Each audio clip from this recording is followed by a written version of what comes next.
The article reads, prominent pastor Larry Reid accused of protesting a teenage boy.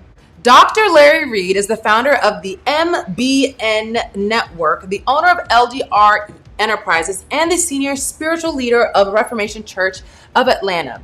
Reid is known for giving social commentary and weighing in on spiritual abuse, setting himself up, according to this writer, as a champion of the oppressed who expresses bad churches and pastors. Listen to this. A few months ago, a man named Lovii Andrews publicly accused Larry Reid of protesting him when he was in his teens. Reid in turn sued for defamation, but then quickly dropped the lawsuit. The lawsuit is also public information. I've read through it. Or I'm sorry, not the lawsuit itself, but looking at the manner of timing in which certain things were filed and things were, all those things as well.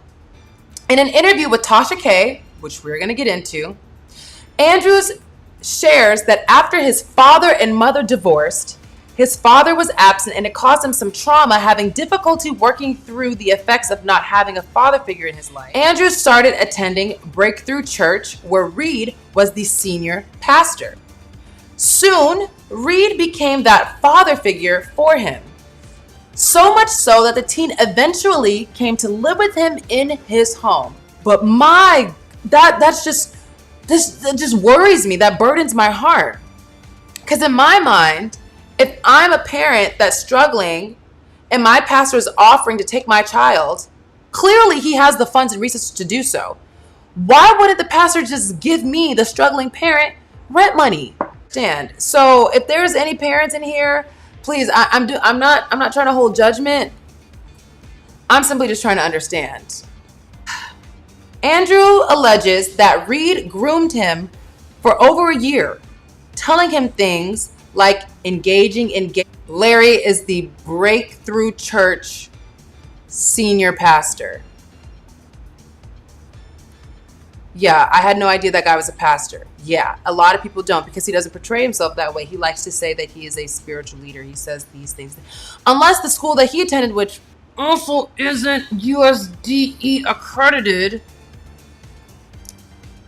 isn't true. He says he's a pastor. In fact, when he starts spouting off his doctrine about homosexuality, he tells us laymen, that we don't read our Bibles. We don't have our degrees. He got all his degrees. He's a doctor. He boasts in his wise knowledge of the scriptures, of the text. Continuing. Soon after Reid protested him being Lovii, and I'm saying protested because I don't want to say the word that starts with an M. Andrews explaining that the events took place in the context of a father-son dynamic. Stop right there. This really gets me, because you guys know, again, my testimony when I came to Lovii, believing that I was a daughter, coming to him wanting to know more about Christ, believing that in order to get closer to Christ, I had to get closer to the prophet, as what was taught to us. I show you guys receipt after receipt of me calling him Papa, of me literally saying, I have nothing to do, or just how much I loved Mama, like all these things. He took advantage of that, ended up making me his spiritual wife. Here we see the same dynamic. It says, these events took place in a father-son dynamic where Reid framed the abuse as a way he could give the young teen a spiritual covering.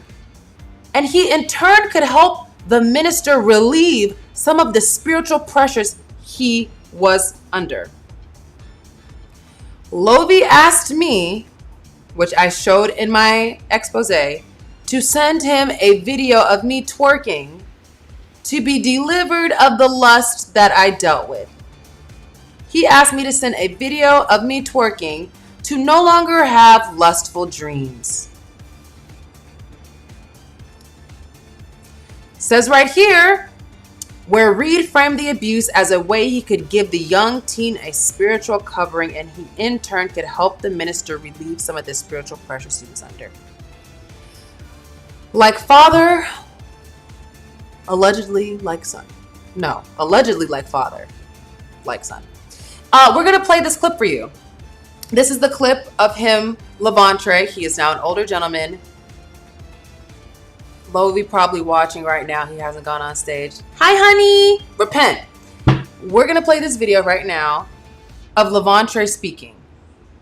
Again, if this is hard for you to listen to, please, please, please mute it, put on the captions. Here we go. This journalist is Tasha K, and she is going to be sharing his story.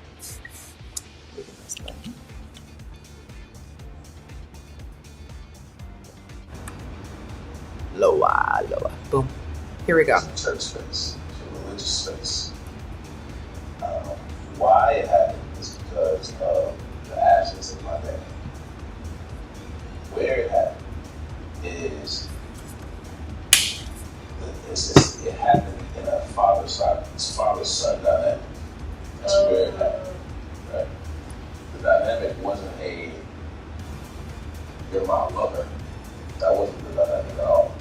The dynamic was "I'm your father," and this is actually my way of protecting you. So this was what was communicated to me was, this is what I'm being led to do by God. And made it give like a spiritual basis that this is my way of covering you spiritually.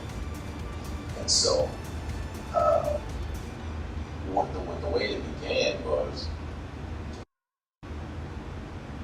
a conversation. He said, "Yo, I'm gonna be talking." And he said, "My feeling is you're either going to be gay or you're going to be a male that manipulates women." Pause it, please. So he said, Okay. It's a church space, it's a religious space. Why it happened is because of the absence of my dad. Where it happened is that it happened in a father-son dynamic. That's where it happened, right? The dynamic wasn't a "you're my lover." That wasn't the dynamic at all. The dynamic was "I'm your father, and this is actually my way of protecting you." So this was what was communicated to me was, this is what I'm being led to do by God. Like made it give it like a spiritual basis that this is my way of covering you spiritually. And so the way it began was a conversation. He said, "Yo, I'm gonna need to talk to you," and he said, "My feeling is you're either gonna be gay or you're going to be a male that manipulates women." So he says, "A womanizer. If you're going to be gay or you're going to be a womanizer." And at the time, God doesn't see those things anymore. He sees Christ when he looks at us. So if you're a Christian pastor, and we're to assume this is a Christian young man, a womanizer should not be what he sees. A homosexually promiscuous man should not be what Larry sees. He should see Christ. He should see a young man being conformed daily to the image of Christ. And again, if you want to look into the lawsuit, why things were dropped, or what the ruling was, I didn't read anywhere where it said Levontre was found guilty of defamation. Came a large part of my life. So he was literally like a dad. Like I remember him telling me that he wanted to do these tests on me, and he said he had some tests.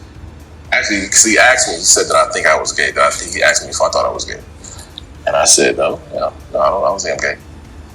And then he was like, "Are you sure?" I said, "Yeah, pretty sure." And he kept probing, right? And like the way that he was probing was like, "Should I be considering if I'm gay?" And this is a young man in his teens, so of course he already is in a position of submission to an older man, apparently a spiritual father. Interesting how Lovii has him as a close friend. So yeah, he told me to come in his room, and he had a wife beater on. I remember like seeing the wife beater, but he had the blanket wrapped around him, and he told me to take off all my clothes. You can go to protestia.com. So he told me to take off all my clothes, and he told me to sit down beside him. And we was sitting in the Indian style. Okay. And he put porn on. He put on gay porn. And when I saw what it was, I remember like physically feeling sick. I almost threw up. It was physically making me sick. I can't look at that. What he was trying to do was to see if my body would respond to two men being together.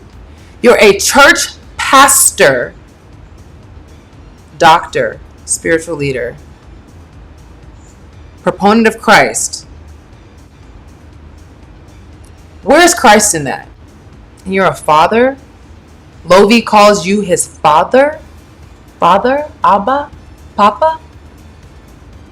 You were the person that he ran to when he was first exposed by Gigi?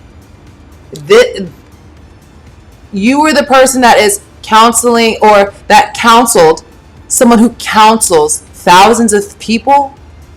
He would start touching on my... Why are we bringing this up? Because Lovii Elias himself said this is his father and his friend.